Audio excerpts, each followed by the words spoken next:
Assalamualaikum warahmatullahi wabarakatuh. Alhamdulillah, alhamdulillahirabbil alamin. Selawat serta salam kita panjatkan kepada junjungan kita Nabi besar Muhammad sallallahu alaihi wasallam wa ala alihi wa ashabihi amma ba'd. Alhamdulillah pada para peserta pelatihan pada malam hari ini, khususnya saat ini, kali ini ya sudah apa namanya? Sudah serius ya, sudah menyempatkan waktunya untuk ya paling tidak tepat waktu ya, tepat waktu karena ketika acara dimulai sudah posisi sudah di kelas ya. Nah, saya mengucapkan banyak terima kasih ya, semoga nanti yang masuk kelas di sini bisa memahami ilmu yang disampaikan, bisa mempraktekkan dan lain sebagainya. Baik, langsung saja kita mulai materinya. Kali ini kita akan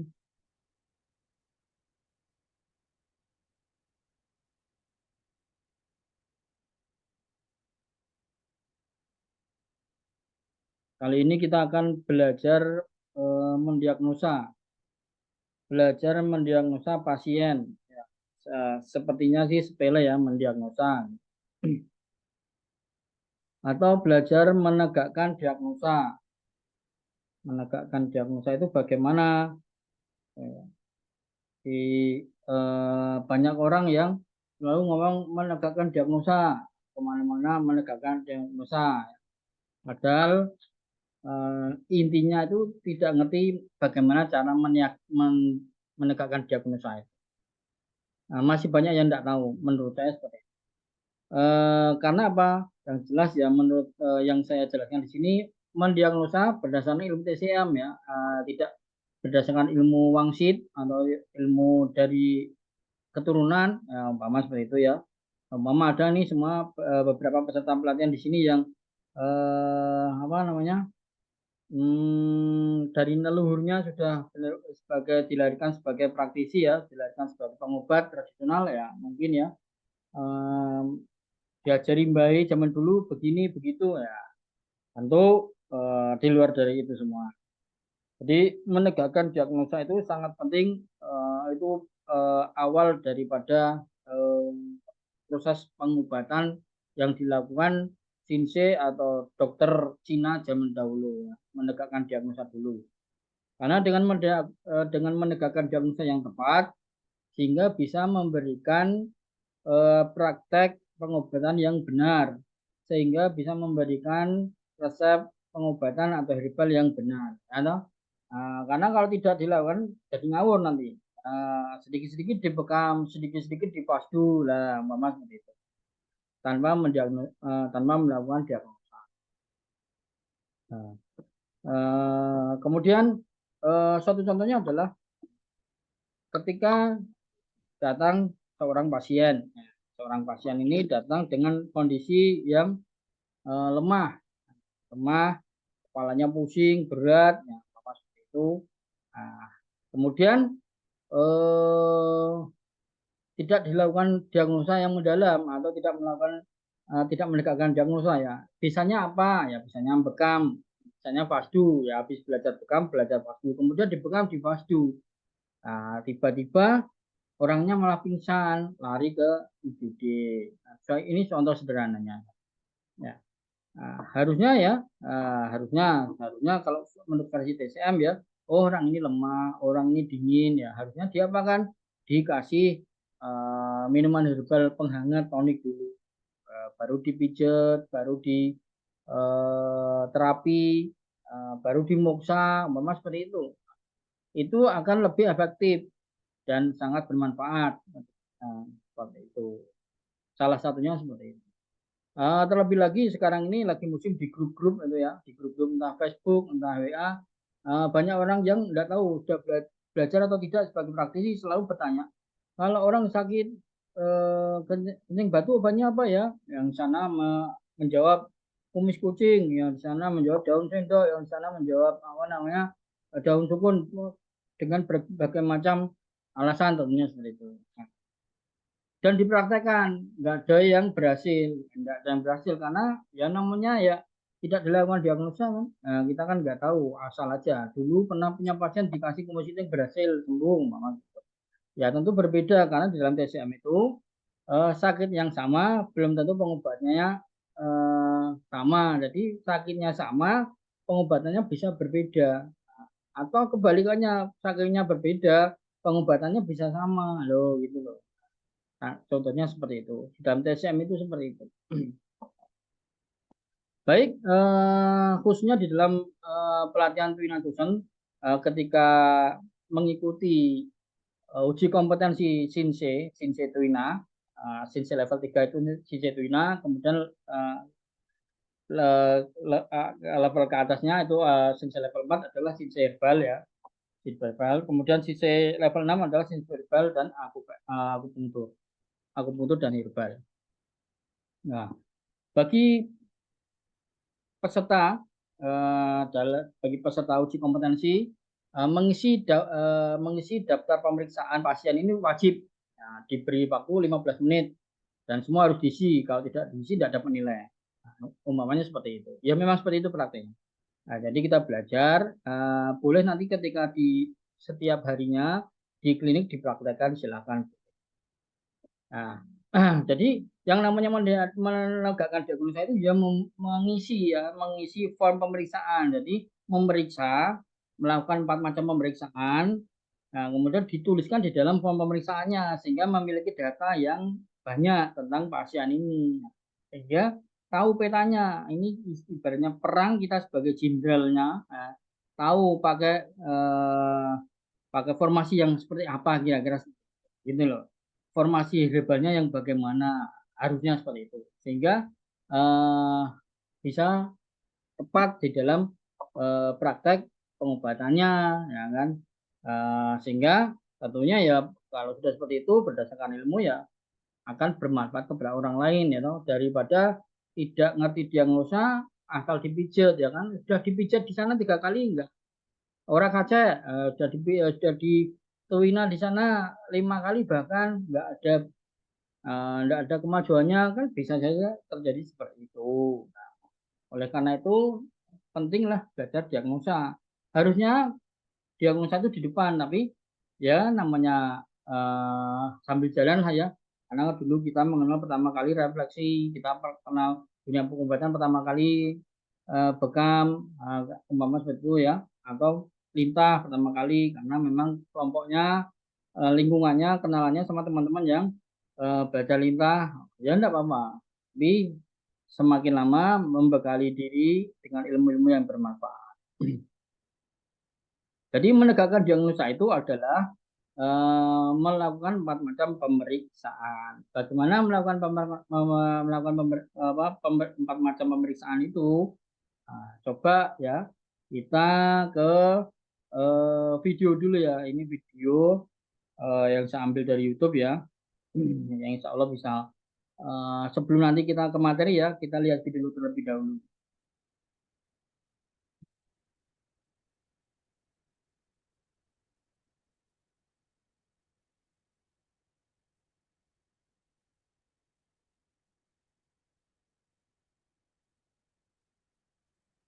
Kelihatan nggak ini videonya? Mohon ada yang menjawab. Kelihatan Sensei. Ya, silakan dinikmati dulu Kelihatan ya. Sensei. Ya, ya, silakan dinikmati dulu videonya. Putus-putus videonya. Pada kesempatan kali saya akan menjelaskan tentang 4 cara pemeriksaan. 4 cara pemeriksaan terdiri dari pemeriksaan Wang, kemudian pemeriksaan Wen, pemeriksaan Wun, dan pemeriksaan Jue. Pada pemeriksaan Wang, yang perlu diperiksa adalah melakukan pengamatan terhadap Ten, Se, dan Singtang. Kemudian untuk pemeriksaan Wen, yaitu kita melakukan membau bau patologis dari pasien dan mendengar suara bicara atau suara patologis dari pasien. Kemudian pemeriksaan Wun, yaitu melakukan anamnesis atau wawancara kepada pasien terkait dengan keluhan yang dirasakan oleh pasien yang membuat pasien datang ke seorang terapis akupunktur untuk berobat. Pemeriksaan terakhir adalah pemeriksaan Jack atau melakukan perabaan, palpasi, pada nadi dan area pada tubuh tertentu. Baik, setelah ini akan kita praktekkan bagaimana cara melakukan 4 cara pemeriksaan kepada pasien. Saat ini saya akan melakukan 4 cara pemeriksaan secara langsung kepada pasien. Sebelum kita melakukan pemeriksaan pertama, yaitu pemeriksaan umum, kita bertanya terlebih dahulu terkait dengan identitas pasien secara umum. Dengan Bapak siapa? Pak Yakobus. Pak Yakobus. Usianya berapa Pak Yakobus? 40 tahun. Baik. Keluhannya apa? Sesak nafas dan batuk ya. Untuk pemeriksaan pertama, kita bertanya tentang keluhan utama pasien, dilanjutkan dengan pemeriksaan ulang, yaitu dengan melihat sinar mata pasien. Pasien saya dengan nama Tuan Yakobus, 40 tahun, dilihat dari sinar matanya tampak sayu dan kurang bersemangat. Sehingga hal ini menunjukkan bahwa Pak Yakobus mengalami sindrom defisiensi. Kemudian pemeriksaan yang kedua adalah kita melakukan pemeriksaan Yoni dengan mendengar nafas pasien, mendengar suara bicara pasien, mendengar suara batuk, dan kemudian membau bau patologis yang dikeluarkan oleh pasien. Dari pasien terdengar suara batuk dengan suara yang lemah. Suara batuk yang lemah menunjukkan adanya sindrom defisiensi. Dari pemeriksaan pembauan, saya tidak mencium bau abnormal dari pasien, sehingga bau yang dimunculkan pasien termasuk normal, tidak ada bau yang bersifat patologis. Kemudian kita lanjutkan dengan pemeriksaan Wun, yaitu melakukan anamnesis atau wawancara terkait dengan keluhan batuk dan sesak yang dirasakan oleh Pak Yakobus. Sudah berapa lama Pak batuk dan sesak yang dirasakan? Kira-kira 1 minggu. 1 minggu. Awalnya kenapa? Sering merokok. Sering merokok. Merokok sudah berapa tahun? 5 tahun. Kurang lebih 5 tahun. Satu hari berapa batang rokok yang dihisap? Kira-kira 6 batang. Batuk dan sesak membaik ketika Pak Yakobus melakukan apa? hari-hari. Lari-lari. Setiap hari lari-lari? Setiap pagi? Sore. Selain itu sudah pernah berobat ke dokter? Belum. Belum. Diobati sendiri? Dengan apa? Obat generik biasa. Obat generik. Obat dengan resep dokter atau beli sendiri di apotek? Beli di apotek. Boleh tahu obatnya untuk apa? Untuk batuk berdahak atau batuknya kering? Batuk berdahak. Batuk berdahak. Dahak yang dikeluarkan berwarna apa? Hijau-hijauan. Kental tidak? Sedikit atau banyak? Sulit dikeluarkan atau tidak? Sulit. Dari hasil wawancara singkat, Pak Yakobus mengatakan bahwa beliau mengalami batuk dan sesak sudah 5 tahun yang lalu yang diperparah ketika merokok. Setiap hari merokok 6 batang, kemudian akan membaik ketika minum obat atau Pak Yakobus melakukan aktivitas berupa olahraga lari-lari.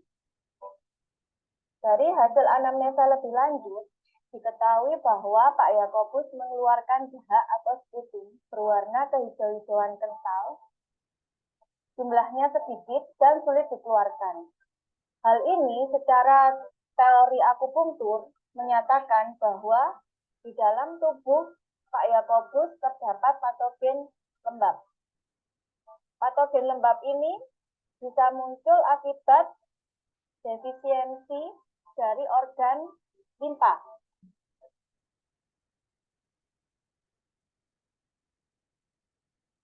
Selanjutnya, setelah pemeriksaan atau anamnesis, kita akan melanjutkan dengan pemeriksaan yaitu meraba nadi Pak Yakobus. Boleh tangannya Pak? Saya rabanya dulu. Dalam melakukan teknik perabaan nadi, kita menggunakan 3 jari, yaitu jari telunjuk, jari tengah, dan jari manis. Pada saat meletakkan jari-jari kita ke arteri radialis pasien untuk memeriksa nadi, sebelumnya kita harus mencari dulu yang namanya prosesus piloidi, yaitu suatu tonjolan sebelah sini. Jika sudah ketemu, maka kita tempatkan jari tengah kita terlebih dahulu sejajar dengan prosesus piloidi seperti ini. Kemudian disusul dengan jari telunjuk dan jari manis.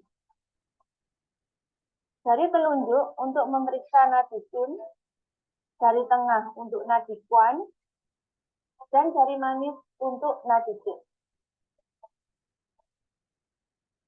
Dalam pemeriksaan nadi, kita memeriksa yang pertama adalah kedalamannya terlebih dahulu. Dengan melakukan penekanan ringan, kita rasakan. Kemudian penekanan moderat tengah-tengah. Atau penekanan yang dalam.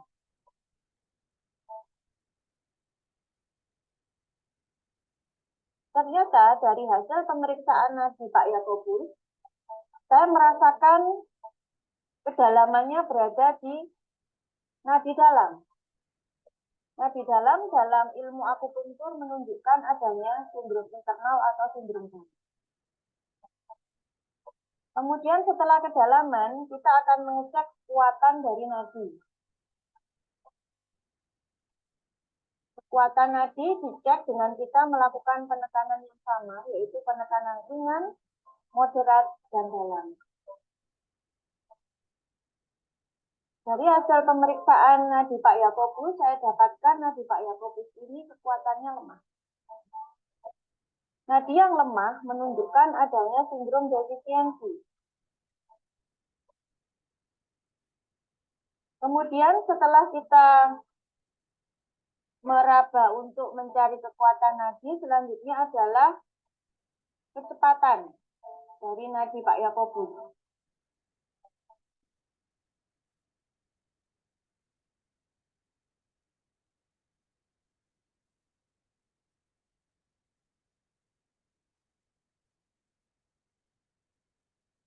Dari kecepatan nadi, saya rasakan nadi Pak Yakobus termasuk nadi cepat. Nadi yang cepat menunjukkan adanya sindrom panas di dalam tubuh.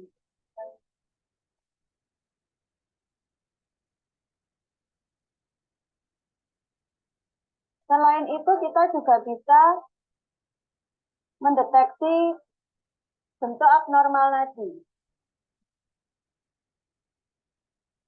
Dari perabaan nadi Pak Yakobus, saya rasakan nadinya berbentuk licin. Nadi licin menunjukkan adanya gangguan dari organ limpa.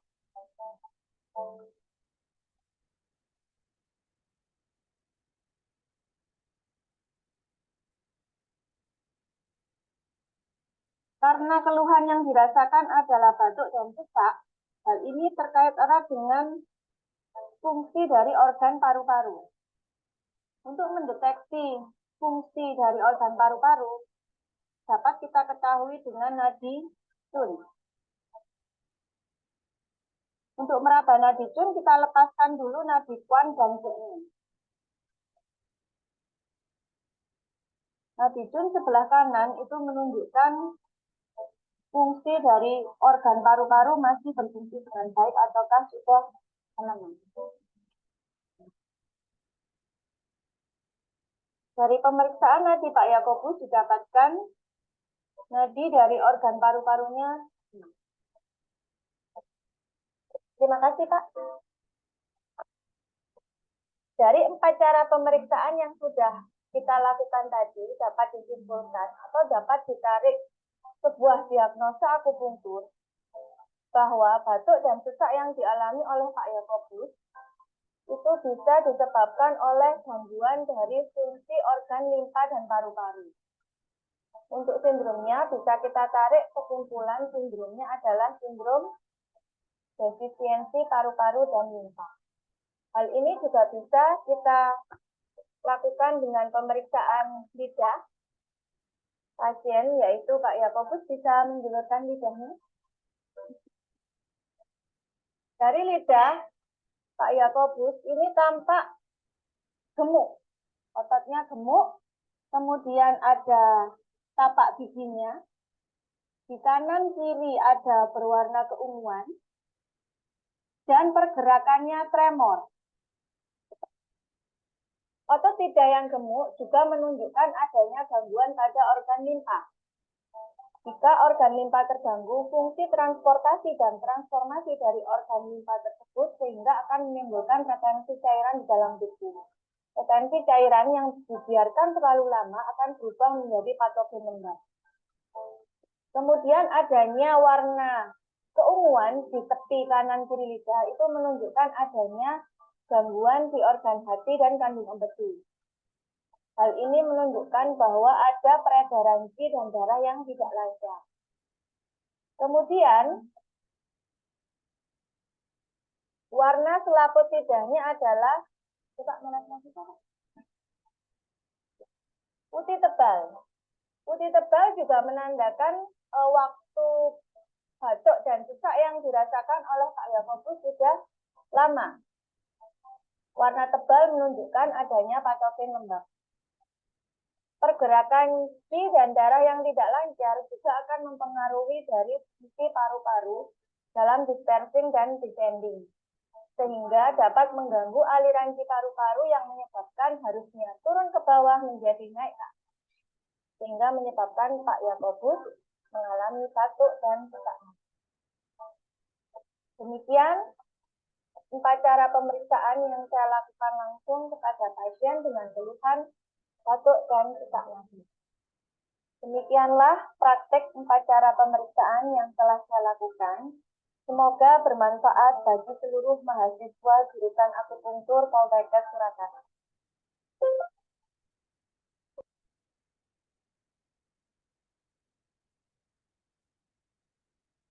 Oke, selesai. Tanya jawab dulu barangkali ya sebelum ke materinya. Barangkali ada yang mau dipertanyakan, silakan monggo. Apakah peserta pelatihan membiasakan praktek seperti ini atau belum?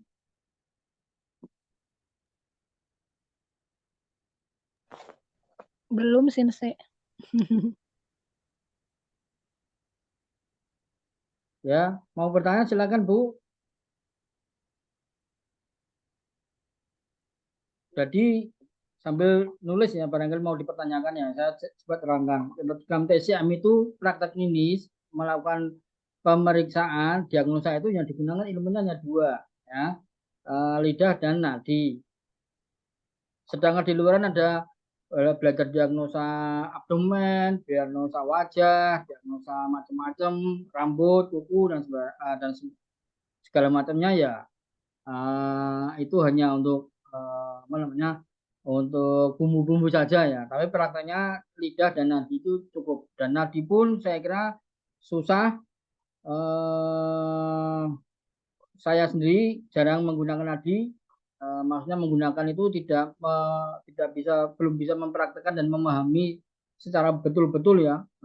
Jadi saya bermainnya di lidah. Nah, paling tidak nadi itu sudah master ya, sudah menggeluti bidang TCM 25 tahun, 30 tahun itu insya Allah baru menguasai nadi. Nah, kira-kira seperti itu. Ya, sambil berjalan semampunya saja.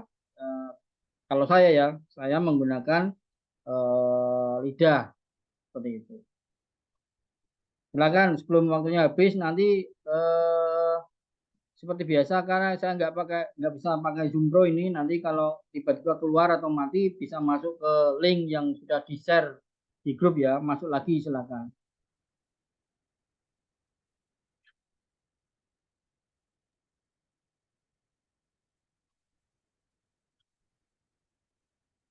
Jadi dengan melakukan macam-macam pemeriksaan itu tahu semua yang bermasalah.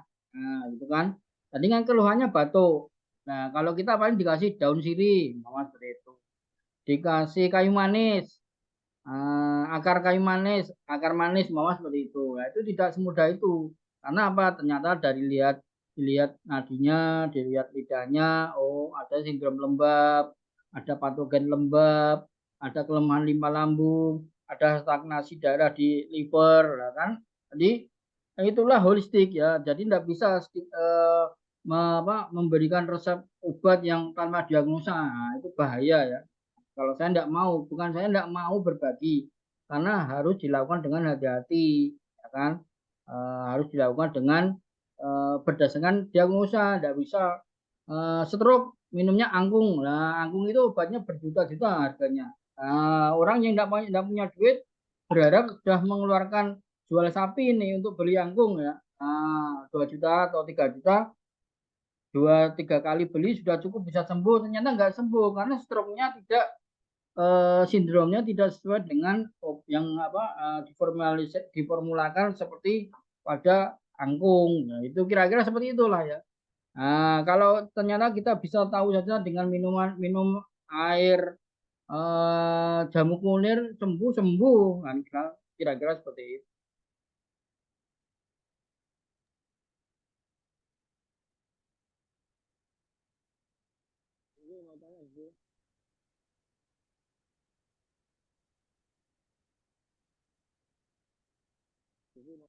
Pak Purnomo mau tanya, Pak Sinse, Purnomo, Pak izin Sulaiman? bertanya Sinse.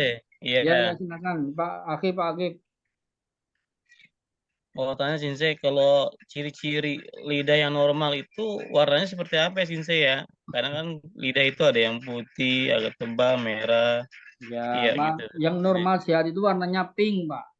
Pink, kemudian ada selaput putihnya tipis. Jadi selaput itu normal, selaput itu apa namanya sehat. Ya, selaput itu memang harus dimiliki karena ibaratnya itu kabut daripada untuk menjaga kelembapannya.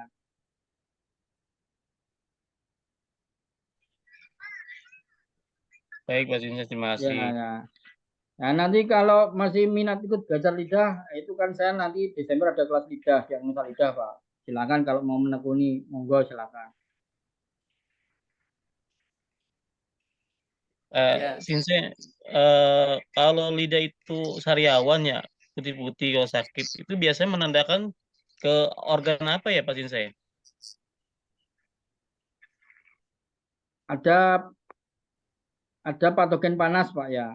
Nah, itu patogen panasnya juga harus digali. Di mana? Apakah di jantung, apakah di limpa, apakah di liver? Karena di lidah itu kan ada petanya, peta organnya. Oh, yang di sini itu khusus untuk organ ciao atas. Nah, artinya apa? Ini dari ujung itu ada jantung, paru-paru, kemudian sampai ke limpa lambung. Kemudian yang di pinggir itu ada liver. Lah, di situ akan kelihatan, Pak. Nah, jadi tidak asal mudah. Jadi posisinya sariawan di ujung apa sariawan di pangkal lidah, nah, itu kan berbeda, Pak. Sesuai dengan peta lidahnya, kira-kira seperti itu. Paham ya, Pak? Baik Sinse, terima kasih. Ya. Iya, iya. ya, ya, Pak Sinse, mau nanya, Iya, silakan, Pak. ya, ini kan belangko apa namanya, yang pengkajian pasien tuition ini kan ada 5 halaman. Nah, Iya. kalau ini setiap pasien kita isi berarti waktu untuk diagnosa amnesa itu bisa berapa lama, Sinse? Ya itu tadi, Pak, ketika diuji kompetensi hanya dikasih 15 menit. Ya paling tidak 15 menit atau 20 menit lah, Pak. Gitu ya. Ya. Karena ya paling karena ada banyak banget ya 20 menit ya, 20 menit cukup itu ya Sinse ya. Cukup, Pak, cukup, tenang saja. Iya iya iya. Ya, Ya jadi karena kan nanti kalau ada pasien kan terus diterapi, terus yang lain nanti ngantri, kan ngantri nggak apa-apa kalau ada antrian kan. Atau biasanya sambil ngantri dikasih mesin pijat refleksi dulu enggak apa-apa, dikasih kasur yang panas untuk suruh tiduran 10-15 menit enggak apa-apa, ini namanya servis. Nah, kira-kira begitu Pak ya. Ya, jadi rendam kaki dulu gitu boleh ya? Boleh, enggak apa-apa Pak. Santai saja. Iya, untuk itu. Nah ini kan banyak banget kan detail.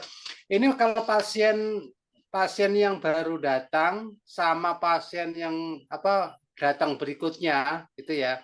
Dan misalkan datang pertama kan ini lengkap begini kan ditulis.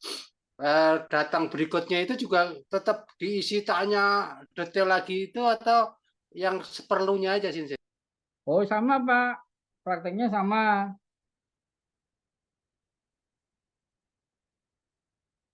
Iya, prakteknya sama, semua pasien harus diperlakukan seperti itu, Pak. Jadi seadanya, jadi kita seperti ada buku blanko gitu kan.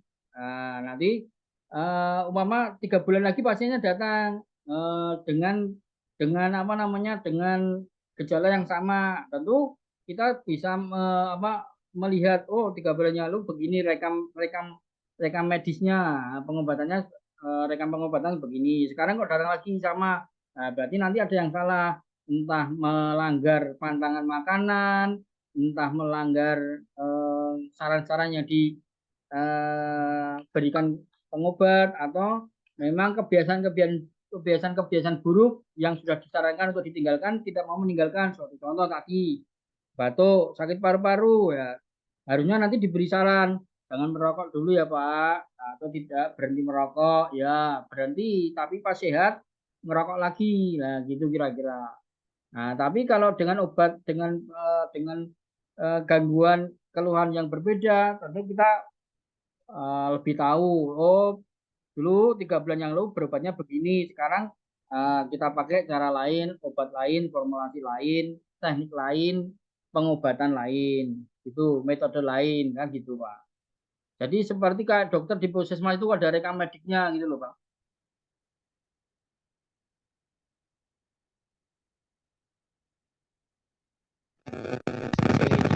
Bisa dipahami ya Pak ya?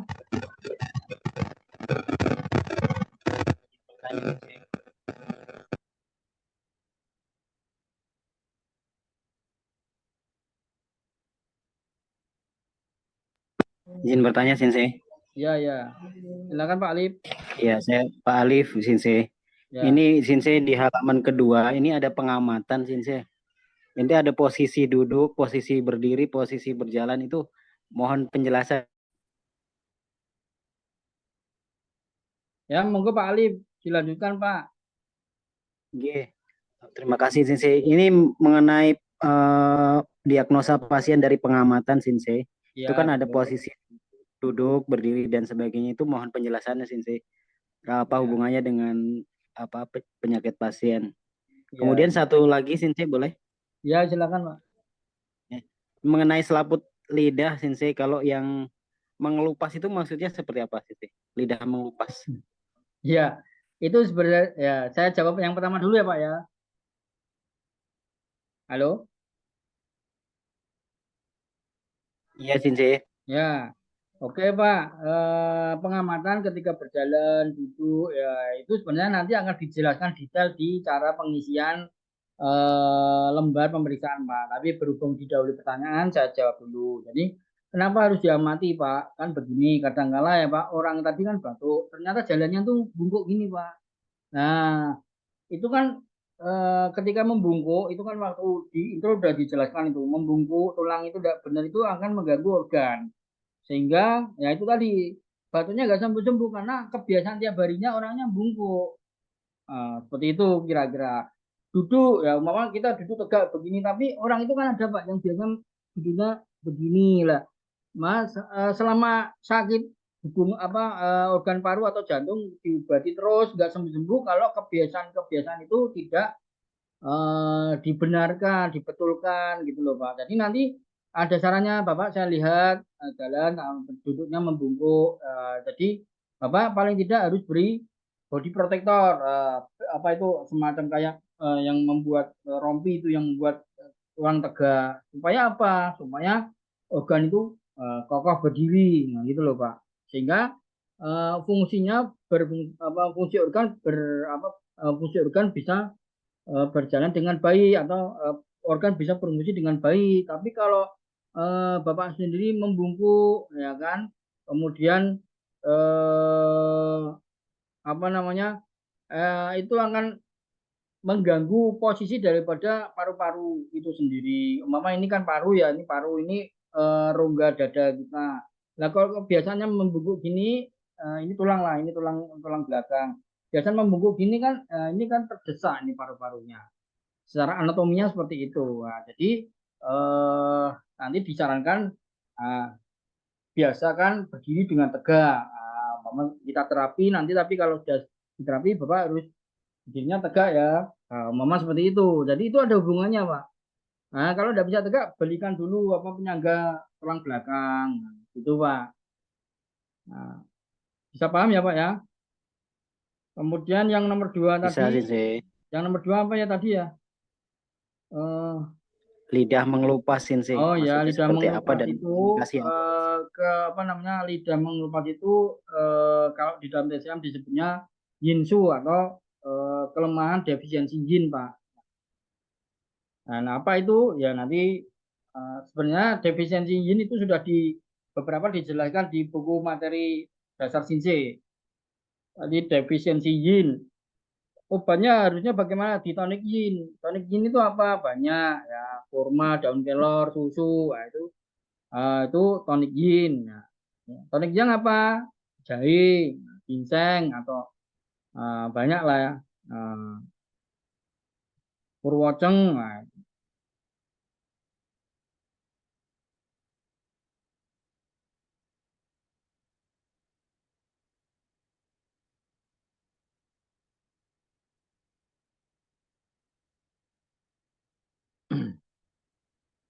Nah, dari wawancara dengan pasien tadi disebutkan ada patogen lembab, dahak sedikit warna hijau. Apakah dahak hijau tidak terikat dengan kelemahan organ cang, limpa, dan paru karena warna hijau terkait dengan organ cang hati? Nah, itu bukan Pak, jadi tidak ada hubungannya sama liver ya, karena dahak itu paru itu fungsinya menyimpan dahak, jadi yang semua yang berhubungan dengan dahak ya memiliki keterikatan dengan organ paru. Kalau wajahnya berwarna hijau, lah itu berhubung datang kan wajahnya kok semacam kayak hijau, lah itu organ liver. Nah, kira-kira seperti itu dalam pengamatan wajah ya. Oke, kita lanjut saja ya ke materinya.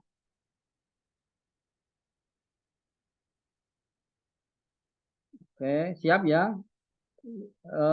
Sudah sesuai yang saya sarankan belum mencetak formnya? Nanti kalau nggak mencetak form, kalau nggak mencetak ya nggak ngisi, nanti nggak tahu atau nggak bisa ya. Nah, kira-kira seperti itu. Nah, kalau nggak bisa bagaimana? Ya nggak bagaimana-mana.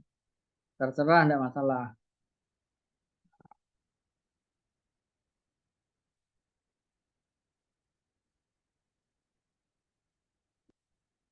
Ya, bangku pengkajian pasien atau bangku pemeriksaan, form pemeriksaan pasien.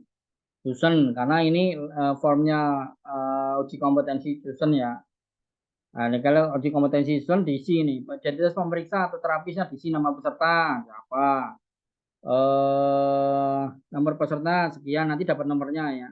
Tempat pemeriksaan di mana di Stamina Landa atau di SMK Rahani Wisada di Jogja atau Stamina Landa di Klaten. Nah, tempatnya di mana? Tanggal diisi, nama pasien ya, nanti diberi pasien itu yang kita praktekkan, diberi probatus yang kita interview, yang kita interogasi, yang kita wawancara, yang kita diagnosa ya. Nah, ditulis semua itu pasien, tanggal lahirnya, laki-laki perempuan, ya, pekerjaan, tanda tangan pemeriksa. Nah, itu awalnya seperti itu. Daftar isi belangko, halaman 1 vital sign, catatan alergi diagnosa, halaman 2 pengamatan lidah, ekstra bicara pendengaran penghidupan. Halaman ketiga wawancara, status diet, status BAK, BAB, status nyeri. Halaman 4 status ginekologis dan status nadi. Halaman 5 kesimpulan pemeriksaan, terapi Dusen, saran anjuran, catatan dan tambahan. Kesimpulan, kesimpulan itu berarti penyakitnya secara TCM, defisiensi apa, limpa lambung atau yang kelemahan ginjal atau yang subginjal atau insu, umpama seperti itu. Terus terapi susunnya, lah kalau paru-paru di sensu pacen, kalau ginjal minum pacen. Kemudian saran anjurannya ya banyak minum air putih atau apa, banyak makan buah, atau banyak makanan yang menambah darah, sate kambing, daging-dagingan, dan catatan tambahan. Catatan tambahan apa? Banyak ya. Jaga istirahat teratur. Umpama seperti itu. Baik, pertama keluhan form pertama adalah keluhan utama. Nah, ditanyakan, baik Bapak Ibu, tadi sebenarnya dari pintu orangnya sudah keluar. Kita lihat itu, kita amati. Pasiennya sudah keluar kan, sudah masuk ke ruangan kita, ke ruangan praktek kita. Kita sudah tahu cara jalannya, pesannya, gitu kan. Nah, terus duduk ditanya. Tadi kan ditanya namanya siapa Pak, umurnya berapa. Nah, itu kita juga harus langsung melihat wajahnya, melihat mengamati bukan melihat, mengamati ya wajahnya dan segala macamnya, terus dituliskan di sini, dituliskan di form. Keluhan utamanya apa, Mama? Keluhan utamanya sakit pinggang, Mama, sakit pinggang. Kemudian riwayat penyakit sekarang, riwayatnya sudah lama atau baru ya kan? Baru seminggu habis jatuh, habis kecelakaan, Mama. Udah lama Beb, udah lama sih udah 2 tahun ini sakit pinggang, sudah terapi kemana-mana gak sembuh-sembuh, Mama, seperti itu. Udah rumah sakit 3 kali, belum ada kemajuan, belum ada perubahan, Mama. Keluhan tambahnya apa ya? Ya sesuai ini kita ngajari saja, tapi nanti sesuai prakteknya ya pasien itu yang ditanya. Keluhan tambahnya sakit nih, nyeri kakinya sampai ke tumit, umpama seperti itu, kayak sciatica kan ya. Riwayat dahulu punya penyakit apa pernah? Nah, umpama pernah kena raja singa atau gonore atau apa, umpama seperti itu ya. Atau ya enggak punya, enggak apa-apa, ditulisnya belum pernah punya atau pernah corona seperti itu, silakan. Nah, ditulis. Riwayat penyakit keluarga, apakah keluarga juga memiliki penyakit yang sama atau ya semacam apa, ibu atau bapak diabetes, hepatitis atau apa, mama seperti itu. Kalau nggak ada ya tulis saja tidak ada. Tidak ada, tidak tahu, tidak meriksa, tidak tanya, mama itu tulis saja seperti itu.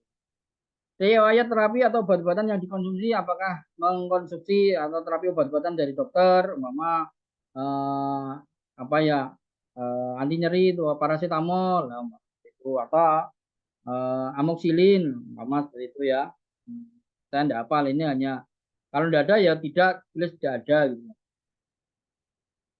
Nah, ini pengamatan ya. Jadi setelah pasien tadi masuk dari pintu ya, kemudian duduk, itu kita sudah sambil mengamati kesadarannya bagaimana, kesadarannya baik, semangatnya bagaimana, semangatnya tidak baik, sinar matanya sayu, cerah, atau berbinar-binar, atau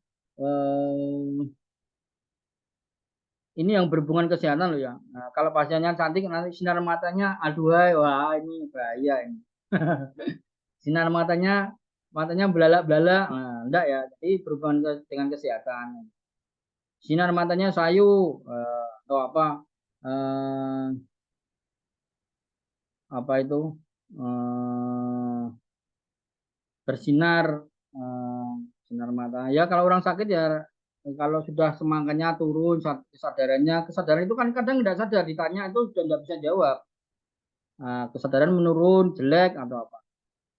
Air mukanya, ekspresi tubuh, ekspresi wajah, lemes ya. Kalau ekspresi tubuhnya bagus, masih lincah, itu ekspresi wajahnya tak berekspresi atau tidak semangat atau layu. Nah, selanjutnya keadaan umum, bentuk tubuh normal. Ada yang tidak normal, ada pincang, kemudian mohon maaf baunya miring begini barangkali ya kan.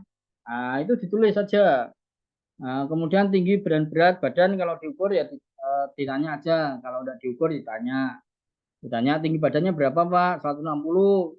Ini jenengan isi loh ya, sesuai dengan yang saya arahkan. Kalau enggak nanti bingung malah besok kalau mau isi sendiri, wah di siapa ini?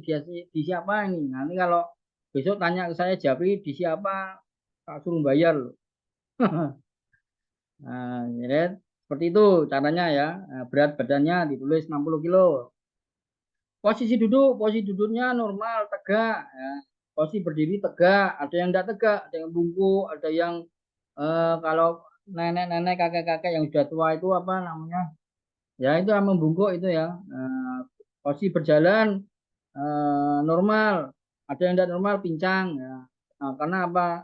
Kakinya satu panjang, satu pendek, kan bisa seperti itu. Nah, posisi tidur tidak bisa tidurnya harus tengkurap, harus miring, harus pakai bantal tinggi, mama seperti itu. Gerak-gerik mata, ya ini gerak-gerik mata, ada yang nggak bisa gerak-gerik mata ini, mama seperti itu kan. Gerak-gerik mata normal, gerak-gerik bibir normal, ya kan. Ada yang tidak normal, ya enggak, mungkin ada, ya. Mungkin ada gerak-gerik tangan, itu kan ditanyakan. Kalau dalam bahasa Jawa sekalor ya, kalau itu kan berarti gini-gini. Nah, dikit-dikit gini-gini. Nah, mama seperti itu. Mama bibir harus mama begini. Kadang-kadang mama begini. Tangan normal atau Parkinson, bergerak-gerak sendiri. Kadang-kadang kita kalau melihat tuh, nah kita tulis. Kulitnya normal, kulitnya apa namanya? Kering, pecah-pecah atau bagaimana lah, yang bisa dilihat saja. Kemudian kita memeriksa lidah ya. Bapak tolong pasien julurkan lidahnya, mama seperti itu ya. Nah, atau lidah warnanya bagaimana? Apakah merah, apakah pink, apakah pucat, kan? Kemudian ukurannya itu ya kecil apa lebar, itu kan berbeda-beda. Apakah ada tapak giginya? Apakah ada bercak siagnotiknya? Nah, gitu ya. Jadi ini nanti digambar nih, nanti digambar. Mama ya, ada bercak putihnya di daerah sini. Daerah sini.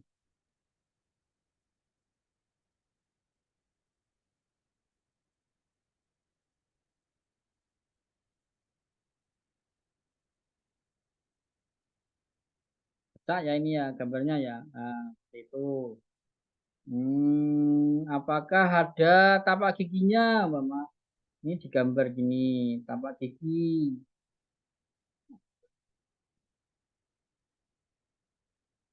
Umpama begitulah, ini karena nggak pakai pulpen ya, jadi ada keterbatasan. Umpama begitu. Terus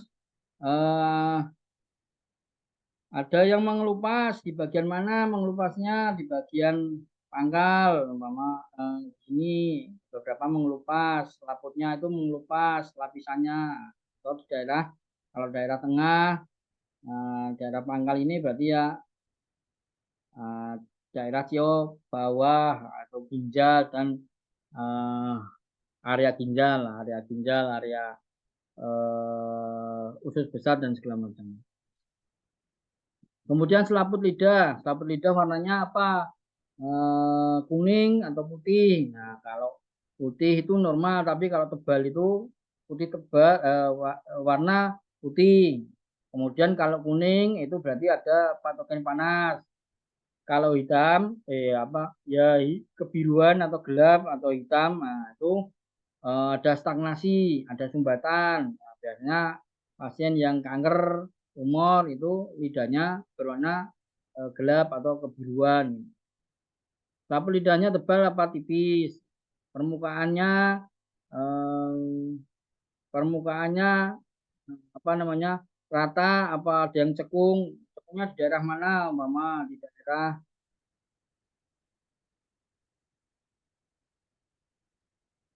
cekungnya di daerah sini, umpama. Nah, ini paru-paru ya. Nah, itu ah, defisiensi energi. Nah, atau ada retakan-retakan ya, retakan-retakan entah membujur begini atau di retakannya merata di mana, itu digambar semuanya sesuai dengan yang kita lihat, sesuai lidahnya pasien yang kita lihat.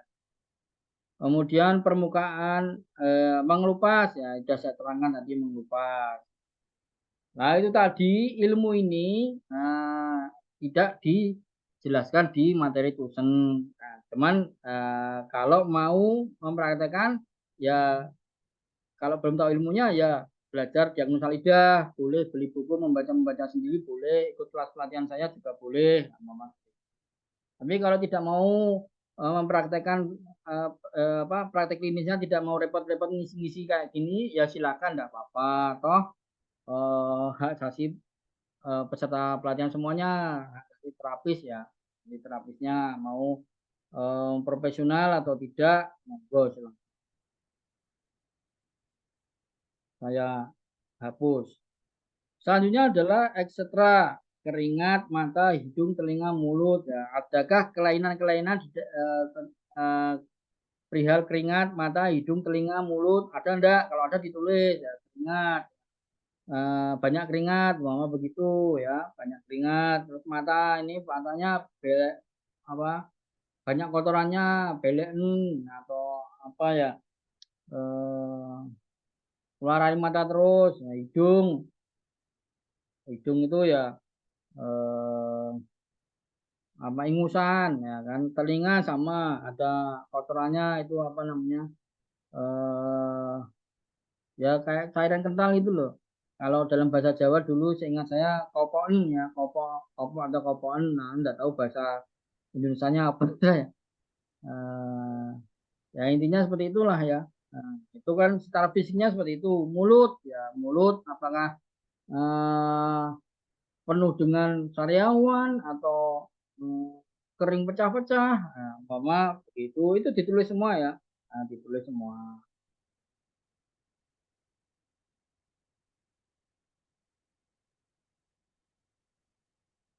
Setelah pengamatan ya, tadi pertama 4 macam pemeriksaan itu pengamatan. Nah, pengamatan, kemudian eh, mendengar dan mencium. Mendengar dan mencium. Pertama mengamati, kedua mendengar dan mencium, ketiga mewawancara, keempat apa? Meraba atau palpasi.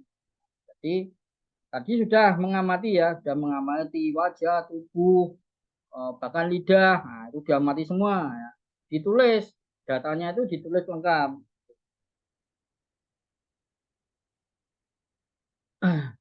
Pendengaran dan penciuman. Jadi bicaranya, kekuatan bicaranya itu bagaimana? Seperti tadi kan Pak Yakobus tadi dites batuknya sudah gitu, berarti lemah.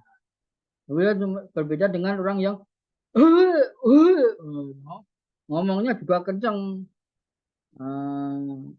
Ketika ditanya itu ngomongnya kenceng, nah itu berarti ekses. Ya, sindromnya penuh kuat. Nah, ini bagus kalau dibekam ini Bapak ini. Kekuatan bicaranya kuat atau lemah. Nah, ketepatan bicaranya baik, bagus. Ada yang tidak tepat, ada yang tidak tepat karena eh, apa namanya, eh, apa ya namanya, cedal ya, cedal itu kan enggak tepat tuh. Dari lumah, mama seperti itu, atau redundansi, diulang-ulangi itu gagap, apa namanya, eh cik cik cik cik cik cik, saya, mama seperti itu ya. Ada enggak? Kemudian tidak ada atau baik atau normal, isinya seperti itu ya. Kesadaran, kesadaran masih baik, normal. Jadi kalau kita lihat ya, kita dengarkan ngomongnya itu masih nyambung ya, berarti masih sadar, kesadarannya masih baik ya. Kadang-kadang kan kalau ditanya itu udah diem aja, tatapan matanya kosong ya, tadi ya tatapan matanya kosong. Nah, tatapan matanya berseri-seri, berbinar-binar, tadi malam habis dapat lotre 10 juta, mama seperti itu, dapat arisan 10 juta. Nah ini diajak ngomong nyambung, sadarannya masih bangun, kesadarannya masih bagus. Selanjutnya pendengaran, adakah suara menghik nafas? Jadi ketika diajak bicara itu, nah, nafasnya, maksudnya nafasnya pasien itu terdengar apa tidak? Karena ada yang tarik nafas nih, nah, gitu kan ada itu orang. Nah, ada orangnya ya sih nggak tahu, nggak merasa lagi teman ya, karena eh, pada saat kita sholat itu ya, sholat Allahu Akbar gitu kan, di sebelah kita itu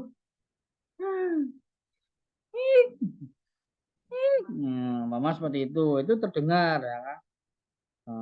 Kemudian segukan, segukan enggak, orangnya enggak. Sendawa segukan kan ada yang seringnya ya orang itu gitu. Itu mama seperti itu. Penciuman, bau kentut tidak ada atau tidak diperiksa, bau tinja tidak diperiksa, bau lainnya sebutkan. Kalau biasanya orang sakit itu ya tidak mandi ya, jadi biasanya bau, mungkin ya bau badan karena tidak pernah mandi, tulis saja di situ.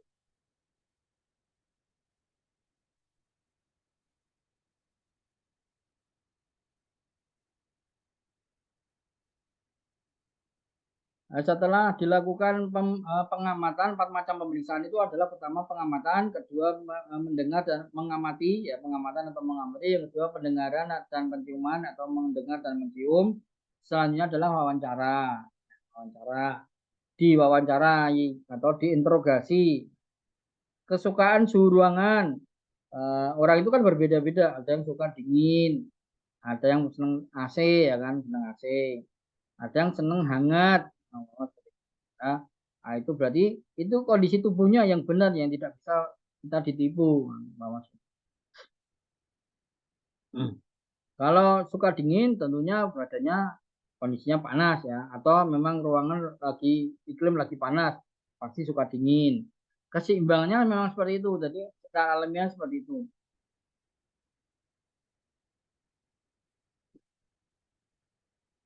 Keringat dingin, keringat malam, apakah mengeluarkan keringat dingin atau sering mengeluarkan keringat dingin, atau kalau malam itu sering keluar keringat, mama seperti itu ya. Kalau memang hawanya iklimnya panas ya wajar kan keluar keringat, tapi kalau tidak panas, nah itu jadi kalau mama sering berkeringat, dan nanti itu kita tarik ke ilmu TCM. Oh berarti defisiensi yin ini nanti karena keluar keringat terus. Kemudian keringatnya keringat panas atau dingin, keringat ya panas ya atau dingin ya, pilih aja coret yang ya atau dilingkari yang apa namanya, yang benar dilingkari. Kalau ada pilihan seperti ini ya tinggal dilingkari seperti ini. Oke nggih. Nah, atau ini dicoret. Set, silakan maunya yang bagaimana. Oke, dihapus. Panca indera, kemudian diwawancarai panca inderanya ya. Nah, matanya bagaimana, sehat, baik, normal, mata saya kabur sensei, kemudian mata saya sering berkunang-kunang. Telinga pendengarannya bagaimana, fungsi pendengarannya baik atau kurang baik, atau enggak dengar, atau kalau ngomongnya enggak keras enggak dengar, itu ya. Sama hidung itu penciumannya hilang, tidak bisa mencium wangi atau wangi atau bau, itu enggak bisa. Kemarin itu kan sempat viral ya, pasien corona enggak bisa kehilangan indera penciuman. Pengencaman lidah, lidahnya pahit, semua yang dimakan pahit.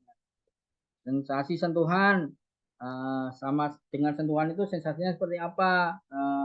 Kerinan ya, kerinan atau baru dipegang itu mau diraba itu, aduh, idih, kalau mau seperti itu.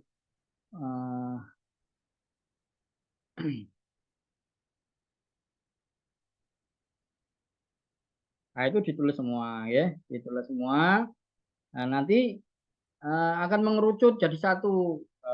Semua data itu akan kita bisa menyimpulkan mengerucut jadi satu jadi sebuah kesimpulan. Kenapa mata ditanyakan?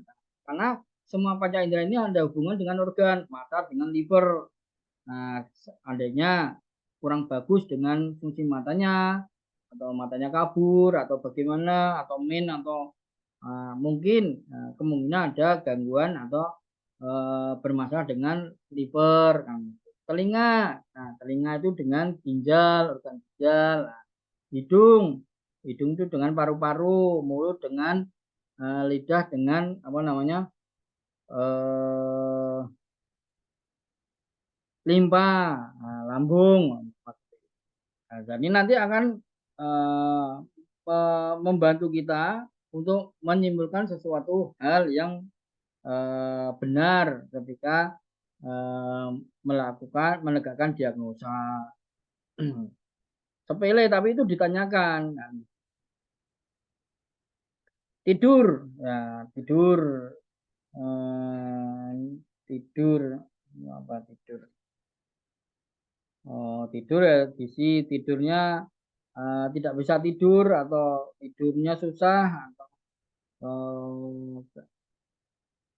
ya yang diceritakan pasien itu kalau siang tidak bisa tidur, kalau malam susah tidur, silakan ditulis saja. Tidurnya tidak berkualitas, habis bangun tidur kurang fit atau bagaimana. Nah, itu kira-kira yang ditanyakan itu ya ditulis. Selanjutnya adalah status diet, makanan nafsu makannya baik atau tidak. Kalau nafsu makannya tidak baik, makanannya tidak frekuensi makanannya tidak teratur, itu defisiensi limpa, seperti itu. Jadi kita langsung bisa tahu jenis makanannya, apakah junk food, apakah makanan alami, gitu ya. Saya enggak pernah, saya makanya karena saya anak kos Sinse, jadi makanya Indomie tiap hari Indomie, nah, umpama begitu ya kan. Porsi makannya banyak atau sedikit, saya makannya sedikit tapi kok gemuk, umpama seperti itu. Kecenderungan rasa saya suka yang asin, saya suka yang manis. Nah, ketika kita berbicara rasa, nah itu juga ada hubungan dengan organ. Ketika suka asin, apakah ada respon daripada asin itu berhubungan dengan organ ginjal? Apakah ini respon tubuh ketika ginjal butuh asin? Nah, suka makanan yang manis. Nah, ini manis ini berhubungan dengan organ limpa. Apakah ini pertanda atau respon tubuh untuk menyehatkan limpa? Nah, kemudian saya suka yang apa namanya? Yang asam. Ini biasanya yang ibu-ibu hamil nih suka yang asam-asam. Nah, kan bimbing wulung, rujak dan segala macam. Kenapa? Nah, mungkinkah ada hubungan dengan liver karena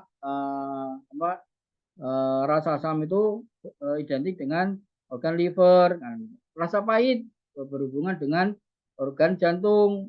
Begitu. Nah, itu ada ilmunya di dalam TCM tadi. Dan insya Allah sudah dijelaskan di ilmu basic TCM ya, di ilmu dasar gizi itu sudah dijelaskan. Jadi nanti akan mengerucut, apa namanya, apakah atau tidak suka makan manis atau tidak suka makan asin berlebihan, kekurangan atau bagaimana, pokoknya itu ditulis, kita kumpulkan semua datanya, nanti akan mengerucut, kita bisa melakukan kesimpulan.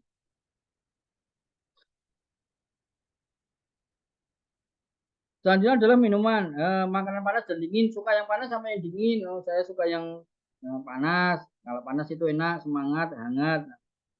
Atau suka yang dingin, ada yang ya ininya dingin itu ya enggak. Terus kayak ada keluar dari air itu, keluar dari asid unda itu biasanya kalau air ya. Minuman frekuensi, kalau saya suka panas karena habis makan panas tuh berkeringat ya, segar. Minuman frekuensi minumnya apakah banyak, apakah normal, apakah jenis minumannya suka air atau teh atau soft drink atau arak atau peminum pemabuk ya, vodka 3 botol habis, anggur orang tua setiap hari 2 botol 3 botol, AO ya, AO atau anggur orang tua. Nah, kalau dalam bahasa orang Semarang congyang, nah itu apa minumnya congyang tiap hari ya, mau pantas kan, sakit pinggang, pantas kan kencing batu akhirnya kan. Volume minum seharinya apakah di bawah 1 liter atau 1,5 liter atau lebih. Nah, kemudian sukanya panas atau dingin. Nah, kalau sukanya dingin berarti organnya sedang panas. Tubuhnya sedang panas. Kalau sukanya panas, tubuhnya sedang dingin. Itu sudah alami, tidak bisa apa? Tidak bisa dibohongi. Selanjutnya adalah status BAB dan BAK. Buang air besarnya frekuensinya bagaimana? Saya normal tiap hari sekali. Saya tidak normal sih. Kadang 3 hari baru BAB. Wah ini bahaya nih. Nah, kalau normal itu ya makanan itu kan 24 jam. Nah, jadi paling tidak 24 jam itu harus keluar. Jadi pagi biasanya pagi karena jam organ usus itu pagi ya kan, jam organ usus besar itu pagi ya, paling enggak pagi itu harus kita latih. Nah, kita latih untuk membuat BAB. Nah, ya di samping memang kebiasaan yang baik dan menyehatkan organ karena memang jam organnya ini ada hubungan lagi dengan jam organ ya kan. Makan yang bagus jam pagi jam 6 jam 7 ya. Itu karena sesuai dengan jam organnya.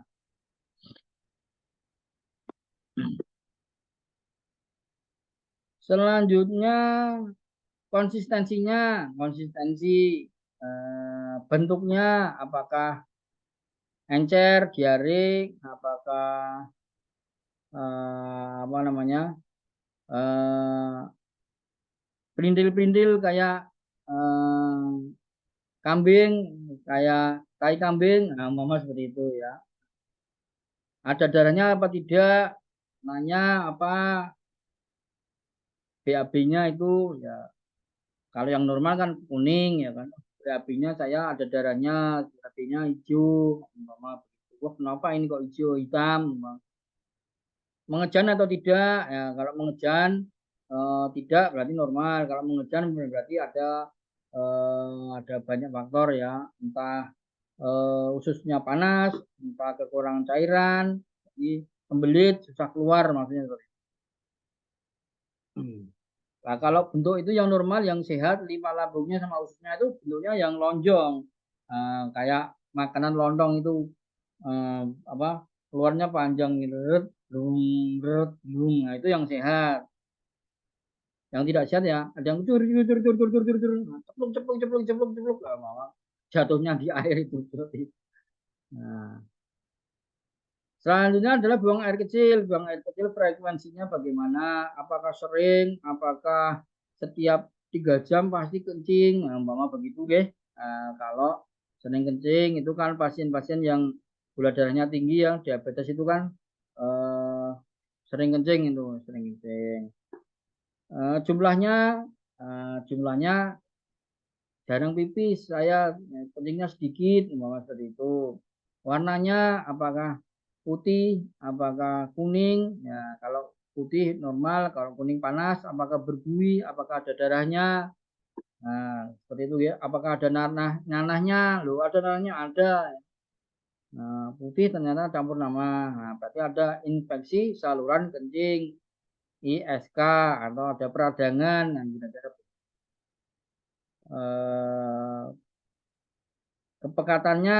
kepekatannya itu ya kayak teh ya, pekat kayak teh kental gitu lah. BAK malam hari sering bangun malam terus saya atau enggak ya, bangunnya kalau pas malam, pipisnya kalau bangun malam atau sholat subuh itu. Kan ada yang orang tidur jam 9 jam 10 nanti jam 12 bangun pipis, jam 2 bangun pipis lagi, ya subuh pipis lagi, lah itu saudara-saudara kita yang kencing manis ya, yang diabetes rata-rata begitu ya toh. Tidak bisa mengontrol pipisnya. Status nyeri, lokasi nyeri, yang nyeri di mana? Pinggang, ya, dipegang. Penampilan luarnya bagaimana? Apakah ada kebiru-biruan? Wah, habis dipukul apa ini? Nah, atau kemerah-merahan ya kan?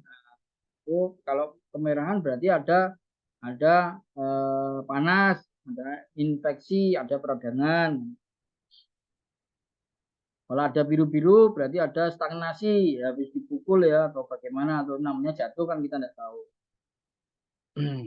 Lokasi nyeri berarti kan di pinggang, tadi kan ditanya di pinggang ya. Nah, berarti kalau ditanya di pinggang ya tadi pipisnya tidak lancar atau pipisnya jol, pokoknya tiap 1 jam harus pipis ya, mama begitu. Karena kan tidak normal kan itu. Nah, kalau itu tadi semua ketika diwawancari BAK-nya normal semua, tapi kok nyeri pinggang. Nah, berarti ini masih di area apa namanya? Kalau dalam TCM itu disebut piaotoli, ya, piaoli. Ya, apakah masih di luar? Nanti artinya di luar itu masih di meridian atau masih di otot atau sudah ke dalam. Berarti kalau sudah ke dalam itu sudah di organ. Nah, organnya ikut kena ini, ikut sakit.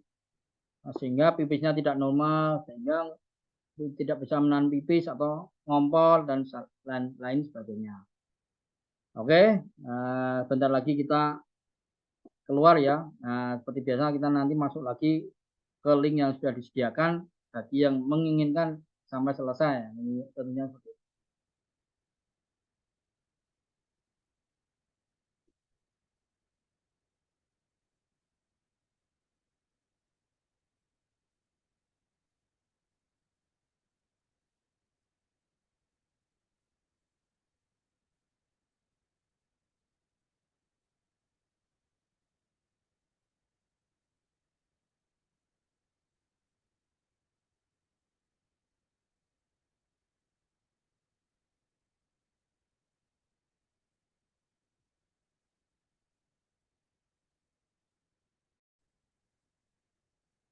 Ya, kita lanjut lagi.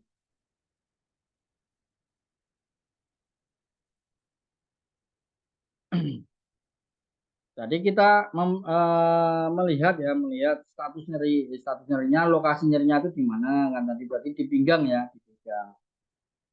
Pergerakan dan faktor yang memperingan nyeri dan memperburuk. Nah, apa itu? Biasanya kalau berjalan lama tidak kuat, nyeri, sakit sekali, umpama begitu nggih. Tapi setelah berhenti sejenak atau duduk atau rebahan hilang, umpama begitu. Selanjutnya kalau jalan gendong anak itu udah tidak kuat, jalan lama itu udah kuat, terus sakit semua pinggangnya. Nanti kemudian anaknya di apa diturunkan, kemudian istirahat bentar duduk itu nanti hilang lagi, mau begitu. Nah, nanti kalau ini tambah parah, kalau tidak kuat gendong anak lama tidak kuat, berarti harus diturunkan anaknya. Nah, kemudian ketika melakukan apa rebahan enak sambil gerakan-gerakan yoga umpama seperti itu, sambil melakukan gerakan-gerakan stretching agak mending. Nah itu ditanyakan atau diceritakan atau ditanyakan ya, kemudian ditulis maksudnya seperti itu. Sensasi nyerinya nyeri biasa, panas, gatal seperti semut merayap, baal, kebas. Nyerinya apa? Panas, sakit, nah, atau ada yang ya gatal atau kebas. Ya, kebas itu apa? Semutan ya, semutan ya sama lah seperti semut merayap atau kebas.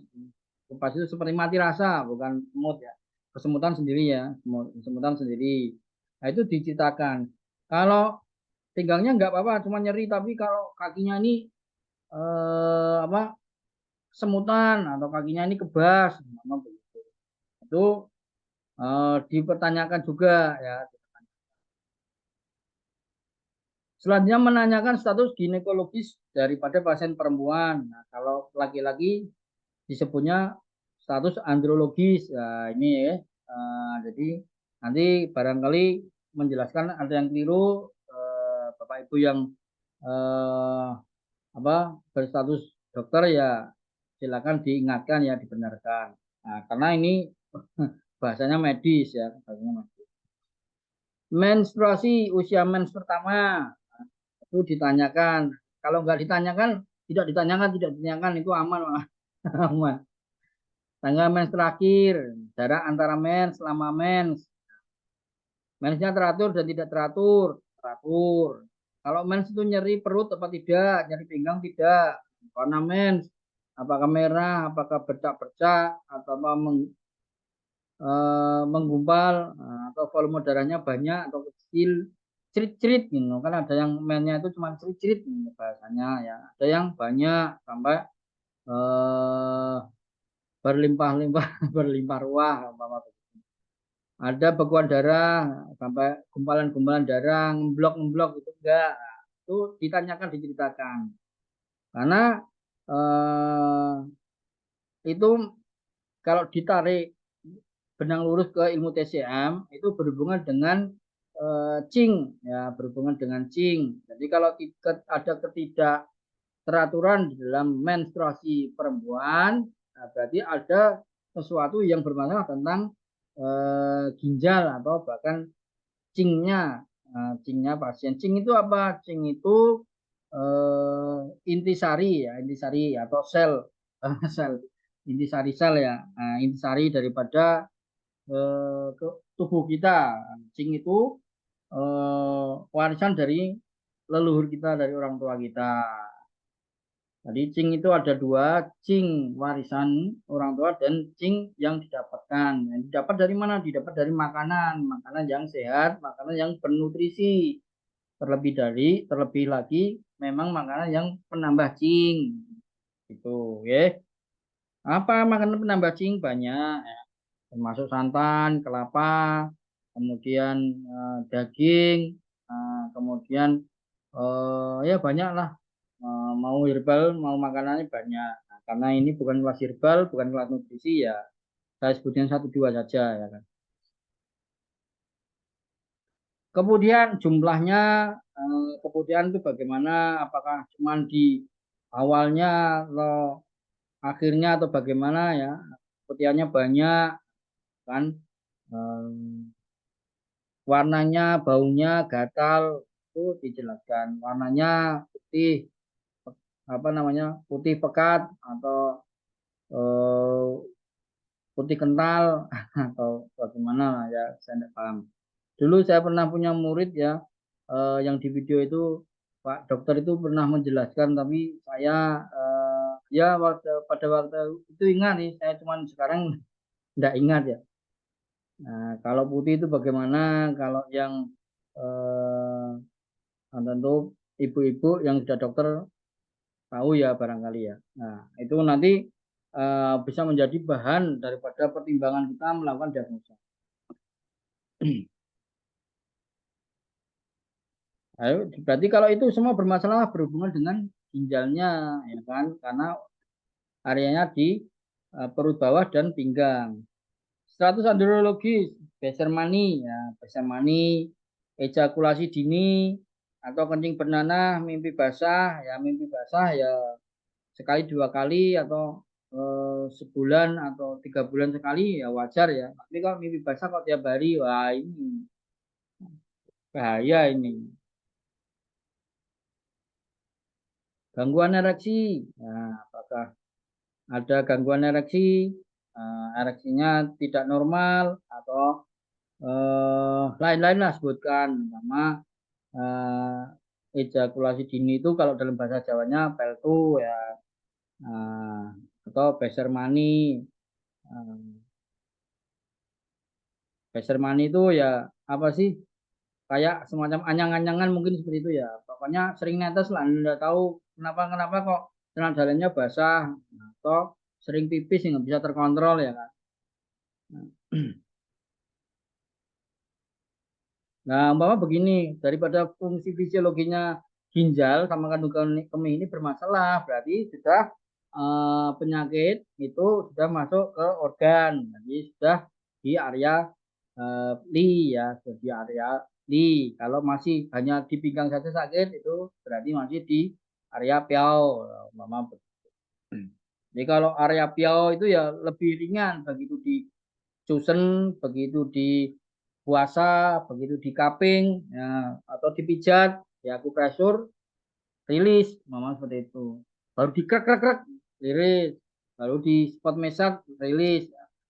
Tapi kalau sudah ini, kalau sudah apa namanya organ, ya penanganannya lebih harus holistik ya. Kita menggunakan resep herbal, kita menggunakan saran-saran nutrisi yang benar yang dimakan tuh harusnya apa, bagaimana itu.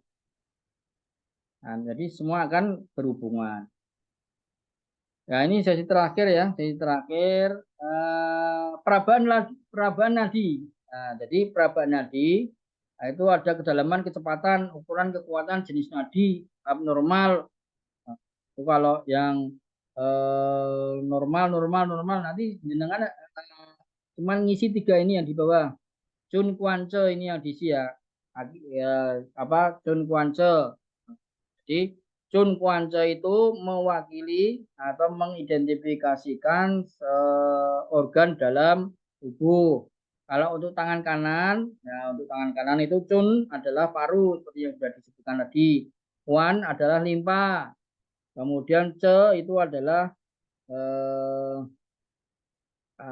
ini ada beberapa aliran ya. Kalau saya suka yang ginjal kanan saja. Kemudian yang kiri itu adalah jantung, ya jantung. Kemudian kuannya ada liver. Kalau cennya adalah ginjal kiri. Nah, ginjal kiri. Atau kalau tadi kan ada yang bicara ginjal, kemudian yang ke sebelah kanannya perikardium dan segala macam dengan berbagai macam teori yang inilah yang dipahami. Nah, tentunya kita pakai teori dasar dulu saja, ginjal kanan dan ginjal kiri. Kemudian berarti kalau nanti kita ngisinya cuman kuat, lemah gitu saja. Jadi Chun kanan kuat, Chun kiri kuat, atau lemah, atau di posisi yang diperiksa saja ginjal ya. Ginjal di sini tulis lemah, su gitu aja. Lemah atau lemah gitu, lemah atau kosong, lemah, defisien.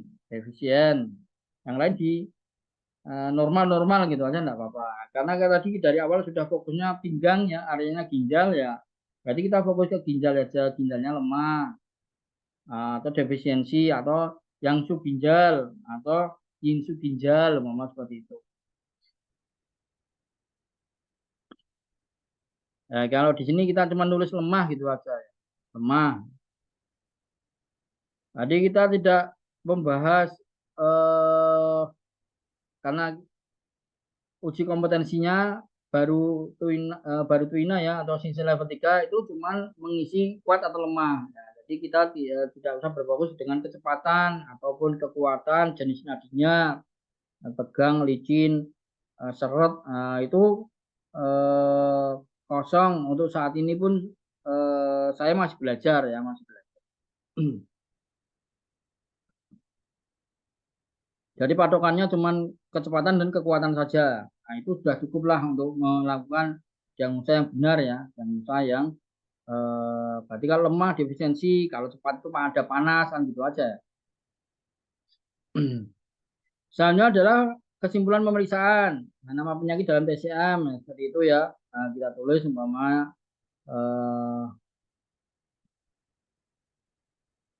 kita tulis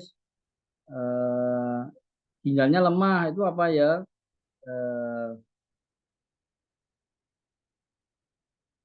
Malah nggak bisa. Kita tulis yang subginjal gitu saja ya, yang subginjal. Nah, berarti ginjalnya kurang energi ya, kurang panas. Prinsip terapinya adalah kuatkan ginjal. Prinsip terapinya adalah panaskan ginjal, mau seperti itu. Alat bantu terapi adalah atau prinsip terapinya di sini ditulis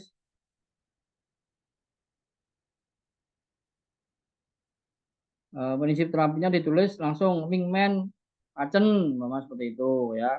Atau Cihai Pacen di depannya, kan tadi kan Mingmen Pacen di belakang, atau Cihai Pacen atau Banyan Pacen. Atau boleh juga di Moksa, Moksa Mingmen atau Cihai. Boleh. Alat bantu terapinya adalah terapi Tuina Cusen plus Moksa, seperti itu. Frekuensi terapinya adalah seminggu 2 kali. Seperti itu ya. Untuk pengobatan seminggu 2 kali.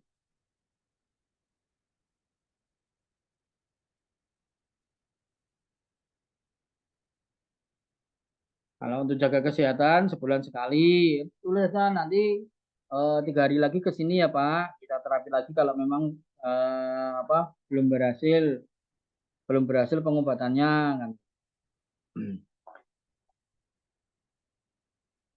Saran dan anjurannya adalah banyak minum air putih, minum air putih hangat, begitu, oke. Banyak berolahraga, olahraga apa ya? Entah senam, entah tai chi, entah ya intinya olahraga lah untuk mengendurkan otot-otot daerah pinggang dan kaki kan.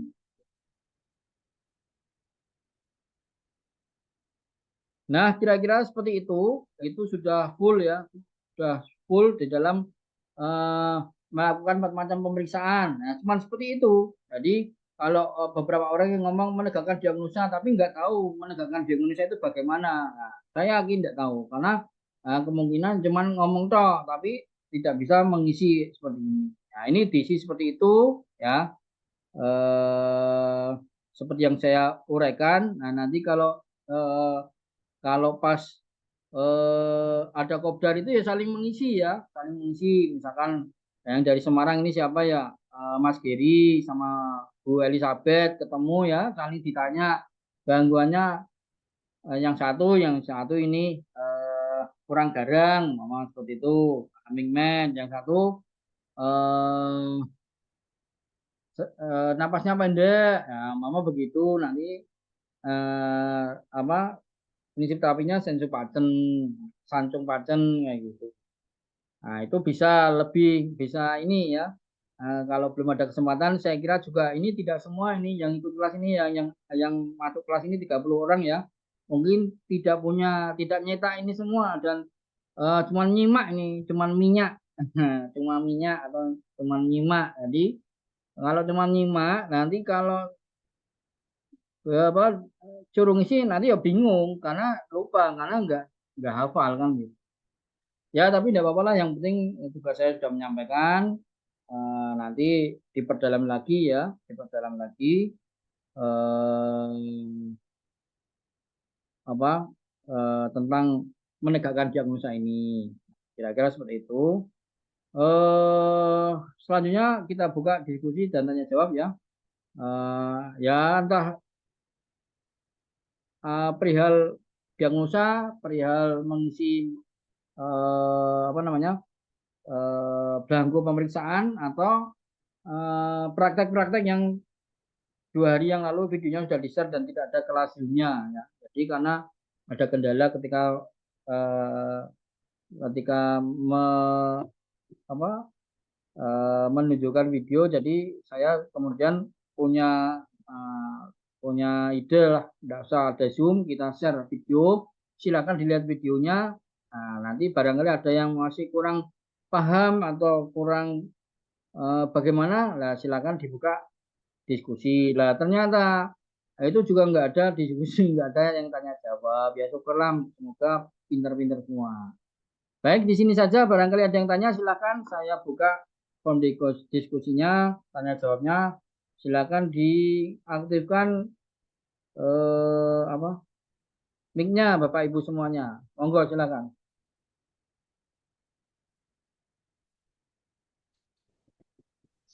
Izin tanya, Sinse. Nggih, silakan Pak. Ini Budi dari Sorong, Sinse. Oh iya Pak Budi. Orang Papua.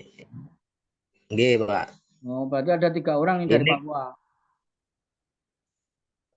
kurang paham, Sinse. Iya, Ini kalau untuk terapi Johnson itu cuman fokus di keluhan saja ya, Sinse. Nggak usah semuanya itu diambil ya. Misalnya migrain cukup di kepala berarti ya. Kepala sama mungkin leher gitu, cukup ya. iya harusnya seperti itu Pak. Nah, cuman kalau apa namanya, kalau berdasarkan pemeriksaan gini, kita ketahui apa namanya, ada organ limpanya yang bermasalah sehingga migrain, sehingga pusing. Ya selain kepala juga organnya yang kita terapi Pak. Apa itu? Ambil yang eh, Cisong Bacen, Cisung Bacen, atau di Senkui Pacen atau Sancung Pacen itu Pak. Jadi tidak serta-merta hanya kepala saja. Jadi energinya juga energi limpanya juga distimulasi, dirangsang atau ditonifikasi, dikuatkan sehingga tidak sampai apa namanya, fungsinya bisa normal sehingga kepala benar-benar totalitas hilangnya nyerinya atau sakitnya atau migrainnya. Gitu Pak Budi ya. Oke, siap, Sinse.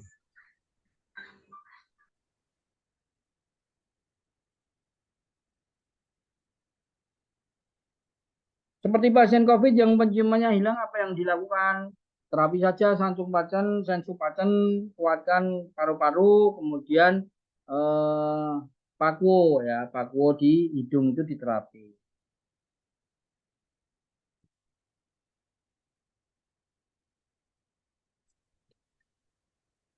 Agendanya Iya Pak, saya, monggo. saya dari Yogyakarta sih saya. Iya Pak, Pak Pak Heri. Saya punya ini teman yang lagi saya coba belajar untuk terapi. Itu kena kasus stroke, tangan dan kakinya bermasalah ini, tidak bisa berjalan normal. Itu terus cara terapinya gimana? Bisa. Iya. Nah, jadi kalau stroke itu nanti setelah kita belajar neurotoken ya, Mas. Karena kita baru belajar token dan sudah belajar diagnosa, Bapak praktekkan dulu dia belajar diagnosa dulu ya. Ya kalau kalau yang tanpa diagnosa ya langsung aja terapi kepala sama terapi tangannya Pak. Tangannya yang kaku yang nggak bisa bergerak ataupun kakinya itu disusun Pak. Cari, Ya, dipalpasi yang otot-ototnya lemah, yang otot-ototnya kaku, yang otot-ototnya sakit. Nah, itu yang diterapi, Pak. itu ya. Ya, selain kepala Oke, ya, kepala itu wajib soalnya kalau semua kasus gangguan saraf itu kepala itu wajib.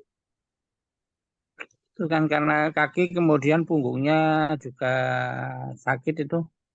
Berarti Ya, nanti di area punggung ya, apa ya gini, di Pak, lumbar. itu harus dibikin step by step, Pak. Kepala dulu, kemudian punggung, nanti 2 hari, 3 hari datang lagi bagian ekstremitasnya, tangannya, kakinya. Besok datang lagi sampai eh, apa namanya? Ini teman ya, Pak ya, atau pasien, Pak? Iya. Teman-teman ya, teman Oh yang gitu. saya jadikan latihan ini. Oh gitu. Ah, Ya enggak apa-apa, Pak. Silakan, Pak. Tadi ya iya, enggak bisa serta-merta 1 kali terapi itu ya kalau bisa syukur alhamdulillah barangkali ada. Tapi kalau tidak ada ya tetap sesuai SOP ya. Kepala, punggung itu kalau sudah kaku semua ya punggungnya diselesaikan dulu, jangan ekstremitasnya dulu. Karena dari punggung, saraf itu saraf pusat bekerja, darah semua energi dari punggung, Pak. Jadi punggungnya selesaikan iya, dulu. iya. Ada 3 titik paten di punggung, umpama ya sensu paten atau sento paten, ambil tinggi cisong paten dan mingmen paten itu diterapi terus. Depannya juga titik dada, perut, perut bawah perut, perut bawah itu diterapi paling tidak 3 titik rutin tiap 2-3 hari itu diterapi dulu. Kalau badannya sudah enak segar, baru lakukan eh, bagian ekstremitasnya ya. Cuman kadang-kadang kan orang ngejar ekstremitasnya dulu, ya kan. Baru baru bisa ngangkat tangan begini saja sudah di video, tapi dalamnya itu belum, itu organnya belum disentuh sama sekali kan. Ya, ya, ya. Iya, begitu Terima ya kasih Pak Edi. Sensei. Ya, Oke, ya. terima kasih. Ya. Ya, sama-sama Pak, sama-sama Pak.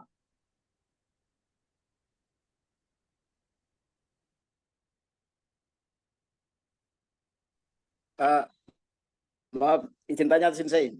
Ya, Itu kalau terapi di belakang, di punggung itu kan ada 3 tempat ya. 3 tempat ya betul. ya. Kalau nggak salah 3 tempat ini. Ada banyak Pak, hampir semua ya. Itu misal, ya, misal. Ya, ya, ya. Apakah boleh saya geser misalkan, ya semua dari atas sampai bawah saat terapi begitu semua boleh enggak itu kira-kira? Boleh sekali Pak, badannya langsung segar bugar Pak. Oh ya, alhamdulillah, Mas Telur. Itu kan dari kemarin saya coba lihat video, kemudian lihat di buku, ini kok hanya ada 3 titik. Menjadi pertanyaan saya, apakah boleh dalam tiap ruas itu saya perlakukan seperti itu? Boleh Pak, ya boleh. Ya, terima kasih Sensei. Ya, ya, sama-sama Pak.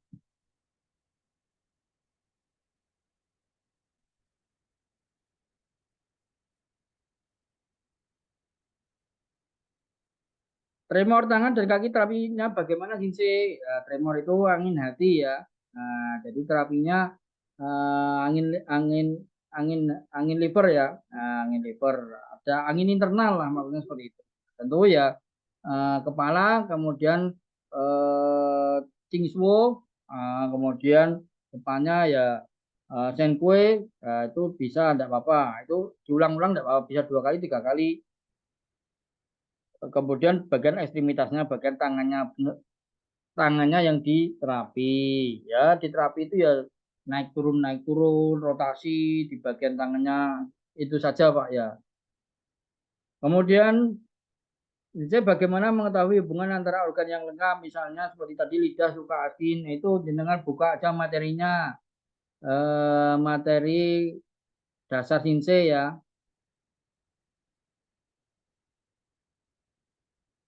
Itu ada di daftarnya, ada teorinya yang lengkap ya.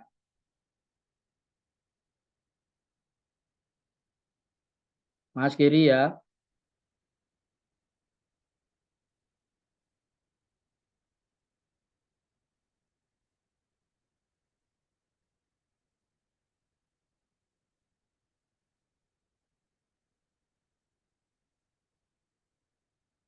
Sinse, tadi tremor ya, itu pasca jatuh ada cedera. Jadi mungkin bukan karena organ liver yang bermasalah ya Sinse.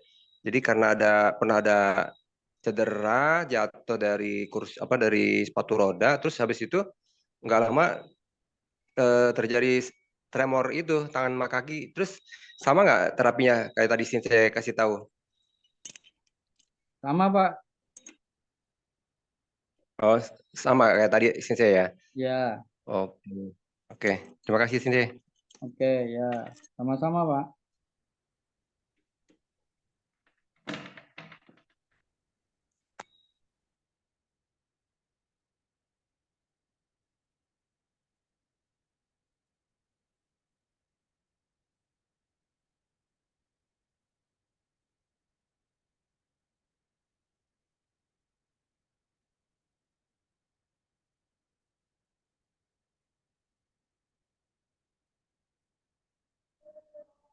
Masih ada yang mau tanya? Kurang 10 menit.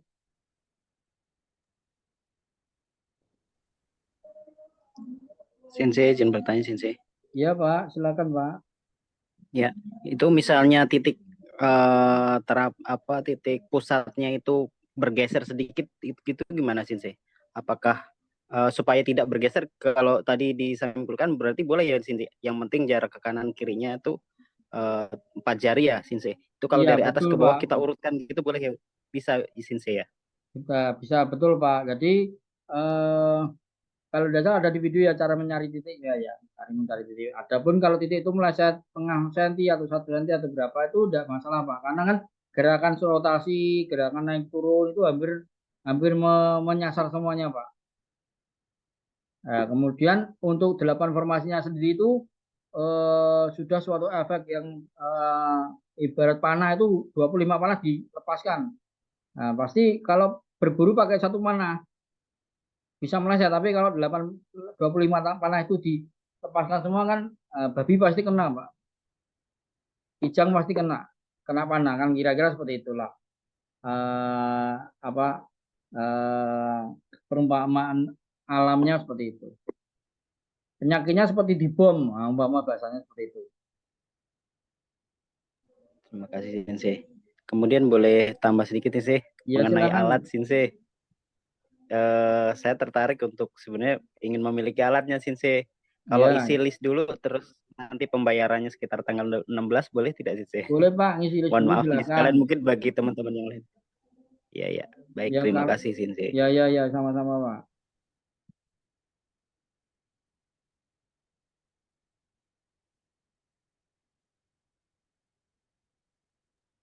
Jadi gini Pak, berhubung dengan alat dan alat itu berbiaya, ya pelan-pelan saja, beli satu-satu biji juga boleh.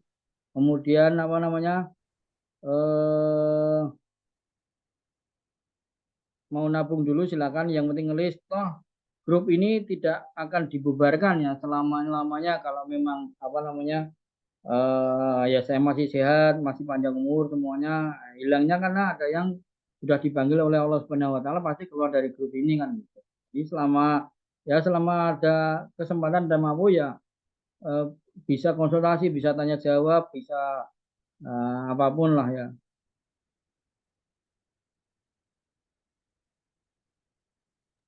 Terima kasih Sensei. Iya, Pak. Siap Sensei, sama belum kiamat. Ya, Iya, Sensei masih betul. komunikasi Sensei. Ya, pokoknya praktek saja, Pak. Kalau paling-paling yang hilang dari grup ini nanti yang sudah naik kelas, sudah jadi trainer gitu, sudah jadi dosen itu. Biasanya keluar apa sudah hendak aktif di grup. Tanya Sensei. Ya, silakan, Pak. Kalau saya jalan ke Semarang, boleh mampir Sensei? Oh, boleh sekali, Pak. Pak siapa ya ini yang Oke. tanya nih? Saya Pak Eri nih dari Yogyakarta nih. Oh, boleh, Pak. Silakan. Saya sebenarnya juga sering ke Jogja. Boleh. Nanti bisa mampir Sensei. Ya, nggak usah nginep Saya di mau hotel buka ya, Pak ya. klinik. Nginep boleh, Oh, Pak. boleh ya. Ya, boleh nginep di klinik Pak, boleh. Ambil Iya, praktek nih. ya, enggak masalah. Nah, ini Ya. mohon maaf ini saya tanya layarnya kelihatan nggak ya? Kelihatan. Kelihatan. Itu ada Kelihatan ibu-ibu ini. yang sampai biru-biru itu kelihatan nggak?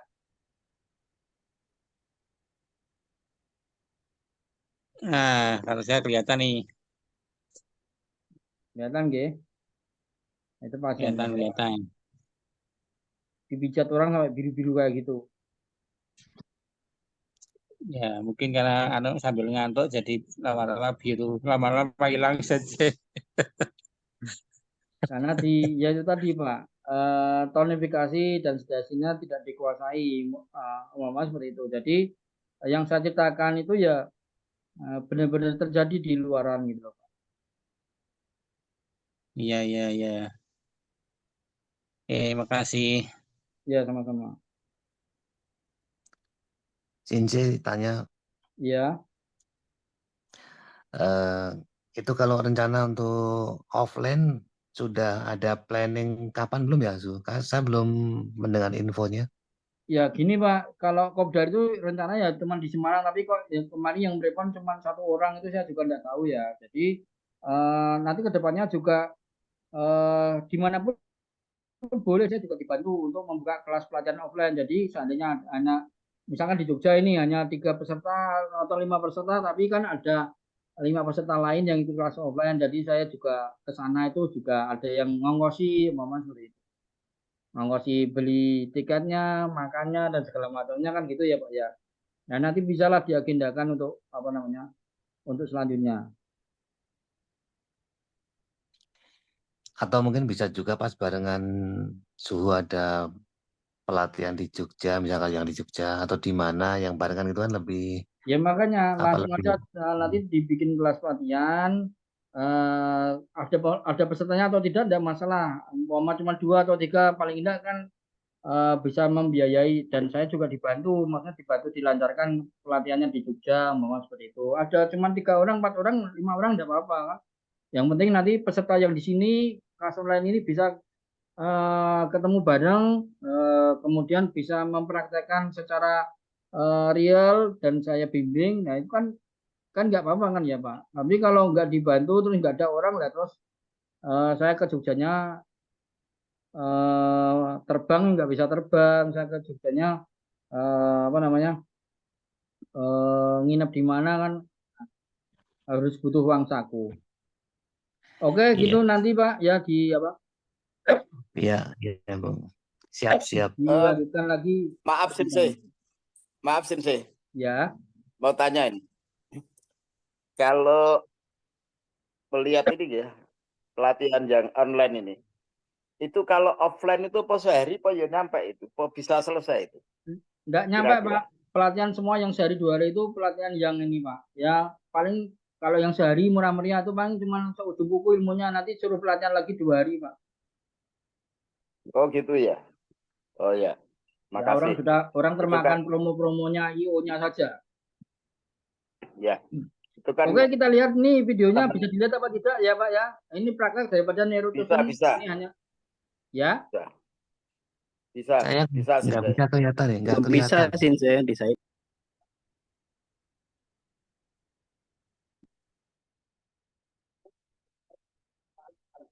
Belum terlihat Sensei, baru belangko pengkajian pasien.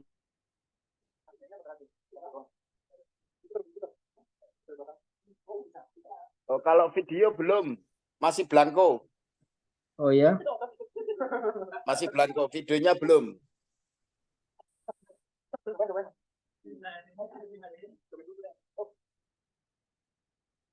Videonya belum ya? Belum, Sin. Masih belangko pengkajian.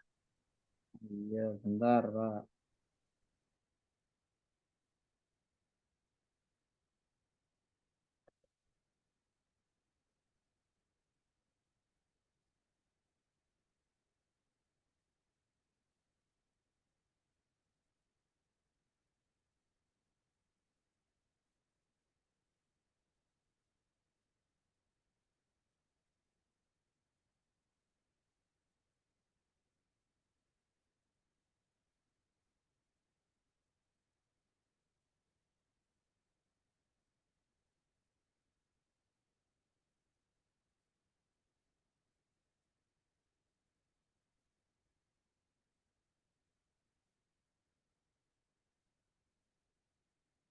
Oke, bisa?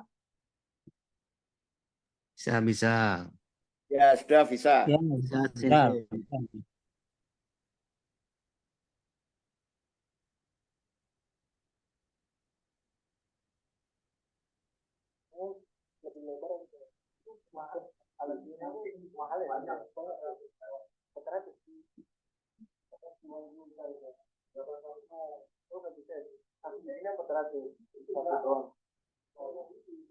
Diputer. Oke, belakang. Oh, bisa. Diputer.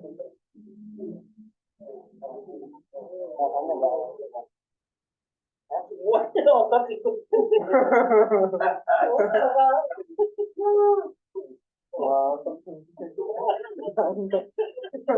Cobain, Mas.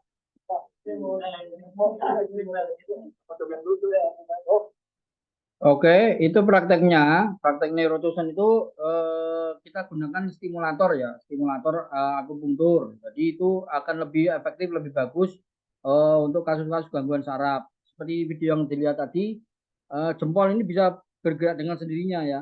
Nah, itu jempolnya sudah bisa bergerak dengan sendirinya karena ada stimulasi rangsangan listrik elektromagnetik dari alat stimulator akupunktur. Nah, itu prakteknya nanti seperti itu. Cuman kita belajar dulu nanti Selasa, Rabu, Kamis semua itu belajar saraf dulu ya, titik-titik yang berhubungan dengan saraf. Oke, seperti itu tadi gambarannya. Nah, Cuman saya butuh kopdar itu untuk memperhatikan detail bagaimana mengaplikasikan neurotutor itu seperti apa. Itu saja sih sebenarnya. Kalau tidak ada yang berminat ya sudah tidak apa-apa. Ya kita sabar ya, kita nunggu Berminat sih saya. waktu dulu lah. Karena kadang-kala sini bisa, sana nggak bisa, sini bisa, gitu mubeng terus kan. Akhirnya nggak bisa jalan-jalan, nggak bisa jalan lah. Progresnya itu tidak bisa direalisasikan. Oke, seperti itu. Barangkali sudah cukup ya. Waktunya habis-habis. Selanjutnya di konsultasi tanya jawab di grup Telegram. Semoga ilmunya bermanfaat. Dari saya cukup sekian. Apabila ada keliruan, apabila ada kesalahan ya sebagai manusia biasa ya banyak salah tentunya, mohon yang sengaja atau tidak disengaja. Mohon maaf yang sebesar-besarnya. Semoga ilmunya bermanfaat dan barokah. Dari saya, wassalamualaikum warahmatullahi wabarakatuh. Waalaikumsalam warahmatullahi wabarakatuh. Terima kasih Sensei. Ya, sama-sama semuanya. Terima kasih. Sensei, itu di list aja Sensei, kopdarnya. Ya, sudah di list Pak. Di list lagi aja. Lagi. Ya, baik. Saya di Lampung. Kita baca. Terima kasih. Lampung enggak apa-apa, nanti kita bikin kelas pelajaran di Lampung kalau ada. Amin. Alhamdulillah saya bisa bayar tiket penyeberangan kan gitu ya Pak. Insya Allah Sensei, mudah-mudahan. Nanti dibantu Pak, biar teman-teman yang di Lampung yang pengen ikut ya silahkan offline, biayanya tentunya terjangkau, mau sehari apa 2 hari silahkan, nanti baiknya bagaimana ya.